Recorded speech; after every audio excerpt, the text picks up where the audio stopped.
Now available in paperback and Kindle Unlimited. Isis, Escape from Transylvania. The goddess next door and John Haynes must escape a horde of vampires on the hunt in this horror-filled Isis series adventure. Get Isis, Escape from Transylvania in paperback and Kindle Unlimited today.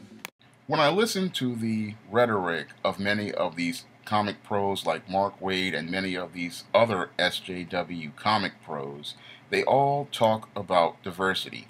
However, that's all they seem to do in those cases is talk. Because in many cases, they're not about taking any sort of serious action towards really diversifying the comic book industry. And one of the critical questions I have to ask many of these SJW comic pros like Mark Waid is this. How many black comic creators have you recruited into Marvel Comics? How many black comic pros have you made an effort to try to introduce to an editor? How many black comic pros have you offered to show their scripts to an editor at Marvel Comics? And how many black comic artists have you made an effort to get a meeting with an editor to show a portfolio of their work?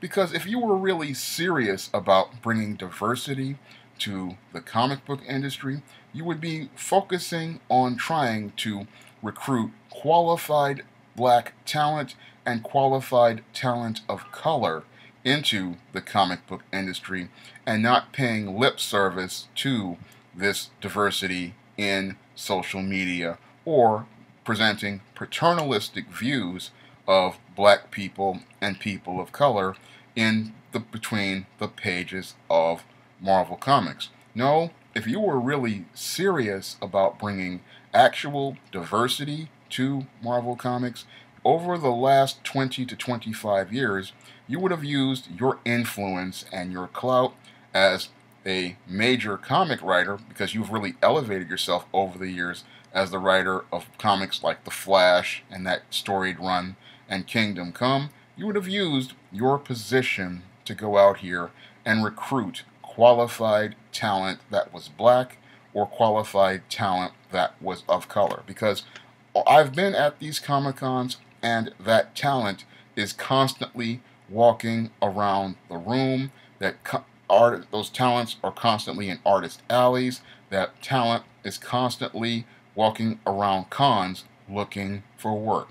However, when I go into the pages of a Marvel comic, I don't see many black comic artists, and I even see less black comic writers working at Marvel Comics. So that shows me the hypocrisy of Mark Waid and many of these SJW comic pros as it relates to the whole diversity argument. Because if these people were serious about bringing diversity into the comic book industry, they would be focused on where diversity is desperately needed. Because diversity is desperately needed in the bullpen as related to comic book writers, as related to comic book artists, and especially related to comic book editors. Because when we take a look at who's doing most of the editing, we've gone from white males doing most of the editing to white females doing a lot of the editing, and that's not a real step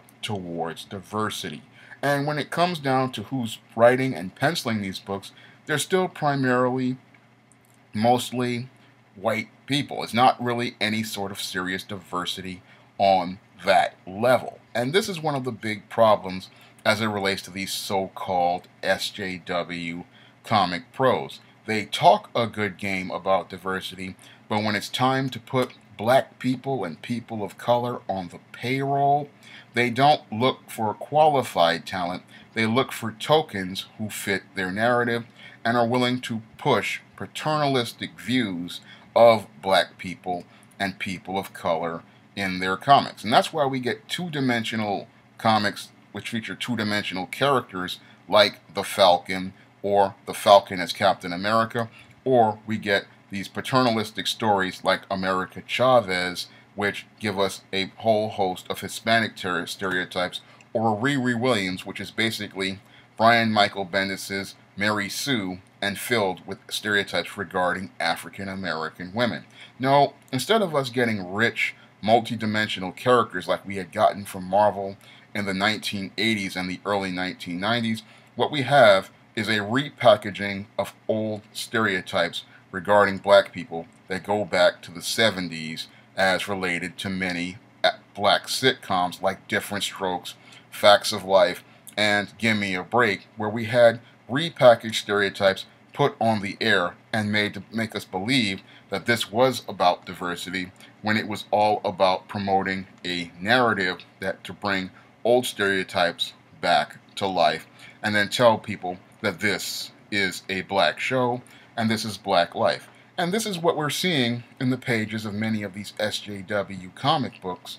And these people sit there and they talk this game about diversity, but we clearly see they're not really serious about diversity because, again, I see many of those comic pros at places like New York Comic Con, the Black Comic Pros, and I see many black comic pros and many black comic writers out there, and these people have the talent, ability, and skill to work at Marvel Comics, but I don't see anyone like a Mark Waid making efforts to try to recruit that talent or give that talent the number of an editor or help them get an appointment to meet with an editor to show their scripts or show their portfolio. If these people were serious about diversity, you would see more people who look like me working at Marvel Comics, people who are passionate about Marvel Comics, and people who love Marvel Comics working there. And you wouldn't see people working at Marvel Comics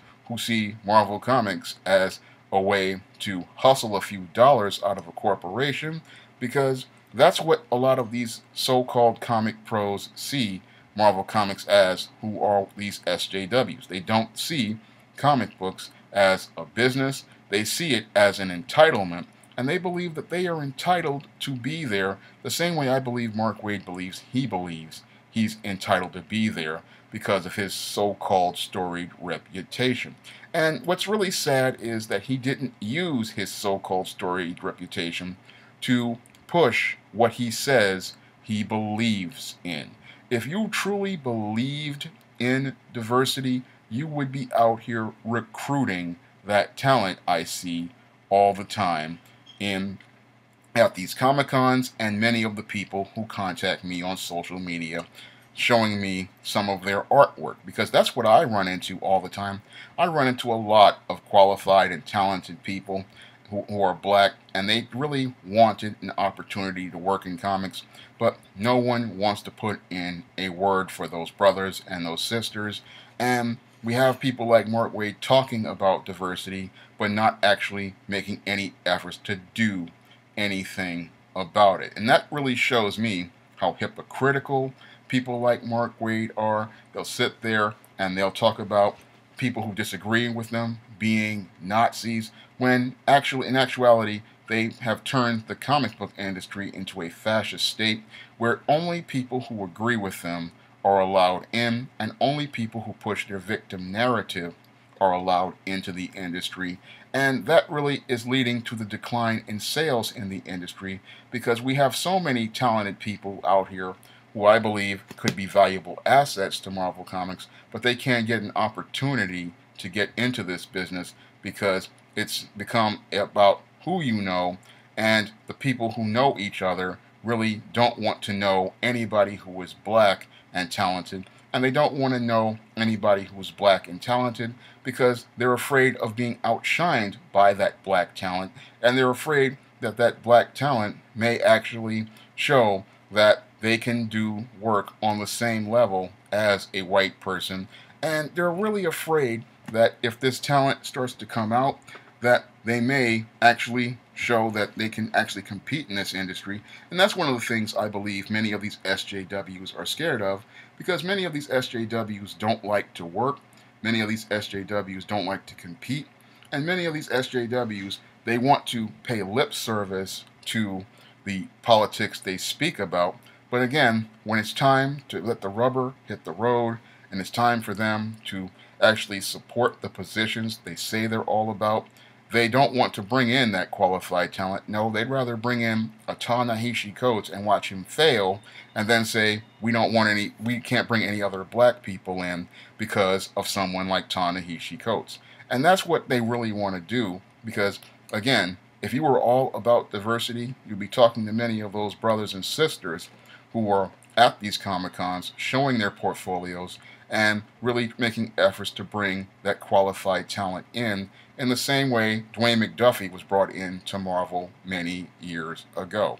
If you'd like to try some of my SJS Direct publications and sample my writing, you may do so by clicking the link to Amazon.com. There you will find the ISIS series, the Eastdeem series, The Temptation of John Haynes, and the Spinsterella trilogy. And all of that African American fantasy is available in paperback and e-reader. And if you want to help me make more videos like this, you can donate to my Patreon by clicking the link in the description box. That's all I have to say for this video. You can comment, rate, and subscribe.